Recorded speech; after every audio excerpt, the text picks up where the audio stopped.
Hola, si es primera vez que estudias física universitaria, te recomiendo ver los videos como están ordenados en la lista de reproducción o si estás buscando algo en específico. Comenta, dale like, suscríbete y activa las notificaciones que así me ayudáis a ser millonario. Bueno, ahora vamos a ver lo mismo que antes, pero de manera rigurosa, porque antes lo hicimos así bien chanta, ahora lo vamos a hacer bacán. Entonces, vamos a partir el problema pensando en que tenemos que sacar esta área. Tenemos una trayectoria cualquiera, tenemos un vector de posición en cierto tiempo, y le puse t1, un vector de posición en tiempo t2. Si se fijan, es un mismo vector de posición que va variando con respecto al tiempo a través de esa trayectoria.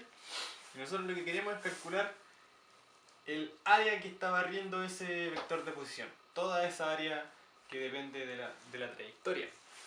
Entonces, ¿cómo podríamos sacar esa área? Porque, bueno, eso es lo primero que necesitamos del problema de barrer áreas iguales en tiempo igual.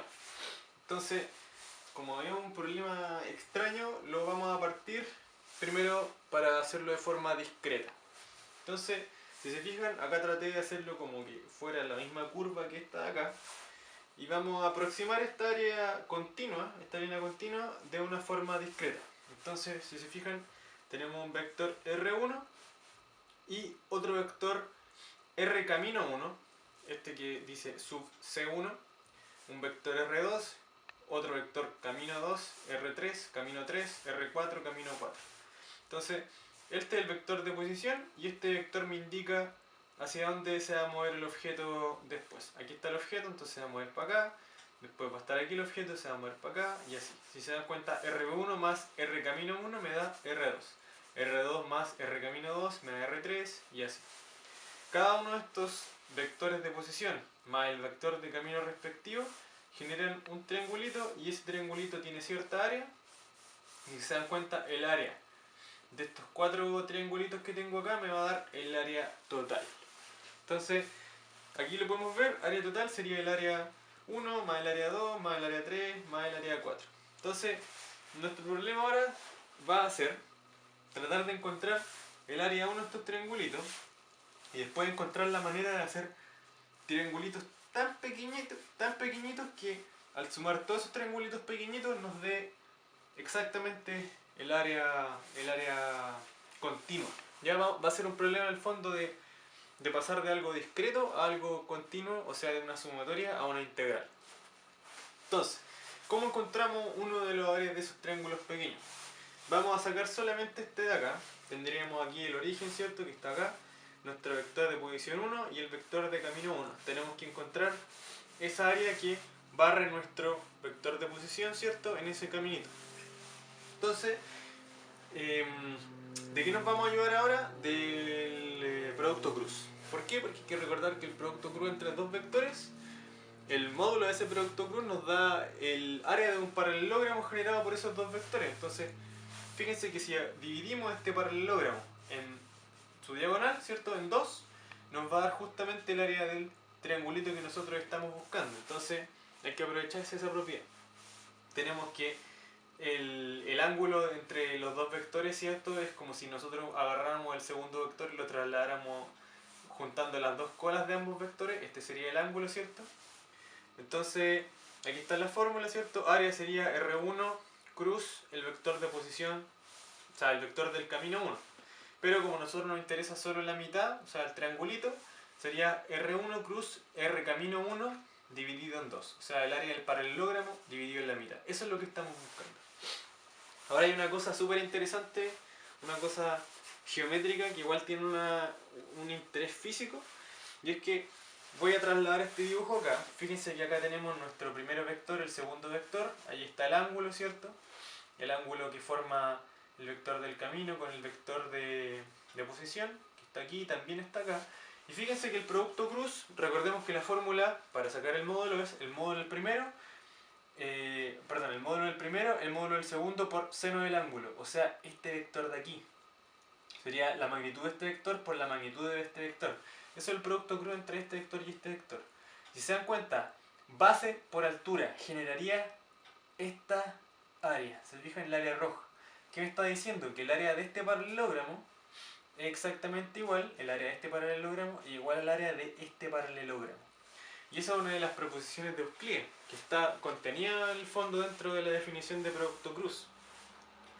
La otra cosa interesante que podemos sacar acá, la vamos a ver un poquito más adelante, así que quiero que recuerden que en el fondo, si tenemos dos vectores, el segundo vector solo le aporta al área la componente perpendicular al primer vector. ¿Se dan cuenta? Tenemos primer vector, segundo vector, y en el fondo lo que le aporta al área es solo esta componente. Esta componente no le aporta nada al área total. Aquí se ve, fíjense, el área del primer triangulito, ¿cierto? Y el área del segundo triangulito, que esas dos áreas son iguales porque son la mitad de este paralelogramo y este paralelogramo de acá. La mitad del paralelogramo negro sería ese, y la mitad del paralelogramo rojo sería ese de ahí. Y las dos miden exactamente lo mismo. Entonces sigamos. Tenemos que el área total ahora, con nuestra nueva forma de calcularla, sería R1 cruz camino 1 dividido 2 más R2 cruz camino 2 dividido 2 más R3 cruz camino 3 dividido 2 y R4 cruz camino 4 dividido 2. Toda esta suma sería al final el área total. Bien, logramos una manera de encontrar el área, digamos, aproximada, ¿cierto? Haciéndolo de forma discreta. Ahora vamos a darle una complejidad más. Vamos a meter el tiempo, ya que el vector de posición puede depender del tiempo y no ser un vector de posición fijo. Entonces vamos a pensar en lo siguiente. Tenemos este vector de posición R1 y ahora, en vez de anotar acá un vector de camino, vamos a anotar la velocidad que tiene ese vector ahí, y vamos a decir que durante todo este tramo pasan t1 segundos. Lo mismo para lo siguiente. Acá en este caso, cuando estamos justo en el vector de posición R2, la velocidad que va a cambiar, y durante todo este tramo de t2 segundos, la velocidad va a ser este vector v sub 2. Después, en la posición R3 vamos a tener otra velocidad que durante todo este tramo, que dura t3 segundos, la velocidad es v3, ¿cierto? Y al final exactamente lo mismo. Entonces, ¿cuál es la ventaja de esta anotación? O esta nueva interpretación es que me permite trabajar en función de velocidad y tiempo. Fíjense, no cambia nada, porque yo puedo definir el vector de velocidad por el tiempo, va a ser r camino 1 y no me va a cambiar nada. Eso quiere decir que si estamos viajando a esta velocidad durante t1 segundos, logramos avanzar r camino 1 y así me da exactamente lo mismo. Es otra forma de verlo, ¿no? Ahí ustedes lo piensan bien un rato, así es que hasta que se convenzan, que en el fondo ir a cierta velocidad durante cierto tiempo te termina dando una posición, pues, y ese sería exactamente el vector de posición de r sub camino 1. Entonces ahora el área total, fíjense, el r camino 1 lo voy a escribir como v1 por t1, el r camino 2, v2 por t2, el r camino 4, o sea, el área 4 lo vamos a escribir como el vector de posición 4 cruz la velocidad 4 por el tiempo 4. Y esto, si se fijan, yo lo puedo escribir como una sumatoria. Solo tengo r sub i cruz v sub i por t sub i, desde i igual a 1 hasta n. Ese sería el área total en general, ¿cierto? No solamente para cuatro particiones, sino que yo puedo hacer n particiones. Puedo hacer todas las particiones que yo quiera.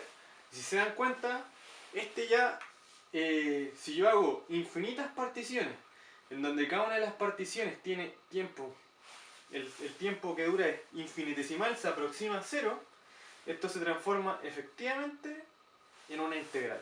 Acá fíjense que lo que hice fue que el tiempo del vector v sub i lo puedo sacar hacia afuera del producto cruz y me queda esta función r sub i cruz vi por el ti, que es un escalar. Y acá ya puedo definir mi integral que me saca el área. Después de cierto tiempo, reemplazo la sumatoria por una integral y el tiempo i con un dt. Ya, una cosa que quería decir igual es que yo acá hice el problema con 4 ciertas divisiones, pero acá la idea es que se vayan dando cuenta que yo podría haber hecho 8 divisiones, 16 divisiones, 20 y tantas divisiones, y entre más divisiones haga, más aproximada me va a dar el área al área original que yo tenía. Pero ya cuando hago infinitas divisiones, ahí es el área perfecta, el área real, digamos.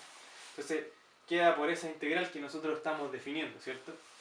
Ahora, por el teorema fundamental del cálculo, nosotros sabemos que Si tenemos una función definida con una integral, entonces la derivada de esa función, que en este caso es una función de área, que me tira el área total después de un tiempo, el área total que después que se obtiene al hacer que un vector r en t1 barra durante t segundos, ¿cierto? Por el teorema fundamental del cálculo, yo sé que la derivada de esa área, o sea, cómo va variando el área con respecto al tiempo, tiene que ser la función que está dentro, que en este caso sería r cruz b dividido 2, que ambas son funciones que van variando con respecto al tiempo. Lo bueno es que el área, al final la variación del área queda solo definida por el vector de posición, porque el vector de velocidad nosotros sabemos que es la derivada del vector de posición. O sea que teniendo el vector de posición, puedo sacar esto que está aquí.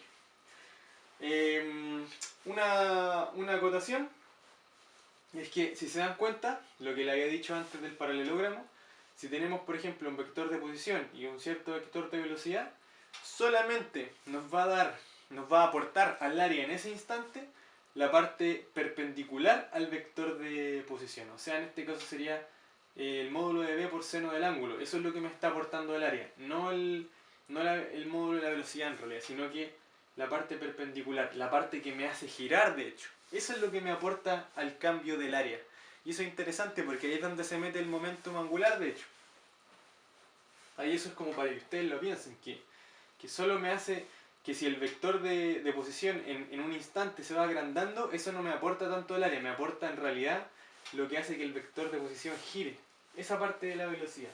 Y está aquí. Entonces ahora viene la parte física. Nosotros tenemos esta, que es una cosa ya más matemática, más geométrica, pero si nosotros sabemos que la fuerza sobre un objeto es igual a 0 o que la fuerza es central, nosotros sabemos que eso se mueve en un plano, eso ya lo hemos visto en los videos anteriores. Entonces, yo puedo escribir mi vector de posición en coordenadas polares, r cruz r tongo, y el vector de velocidad, ahí está, que es simplemente la derivada del vector de posición. Tenemos eso, que también sacamos en un video anterior, y acá hacemos producto cruz entre este y este, r tongo cruz r tongo, eso se me elimina, me da 0, y aquí me queda solo r tongo cruz r teta punto teta tongo. Me queda r cuadrado, ahí está, el teta punto, que es la derivada de teta, y r tongo cruz teta tongo me da z tongo. Entonces aquí tenemos que la derivada del área con respecto al tiempo es igual a esto, y es exactamente lo que me había salido de la forma chanta. Entonces ya con esto podemos deducir todo lo que dedujimos en el video anterior, que varias áreas iguales se barren en tiempo iguales, pero esto ya es la forma más rigurosa de obtener esta fórmula. Aquí ya no hay así algo como, no, si aquí aproximamos esto con una circunferencia. No, aquí no hay nada de eso. Acá es así matemática bacán, pulenta, profesional, super saiyajin. Así que eso, espero que les haya gustado, porque yo cuando vi la otra fórmula decía como, oh, no me gusta eso, así como me lo enseñaron en la U y no me gustó, pues, así que acá así me gusta más, como con más detalle. Así que ahí está, que les vaya bien.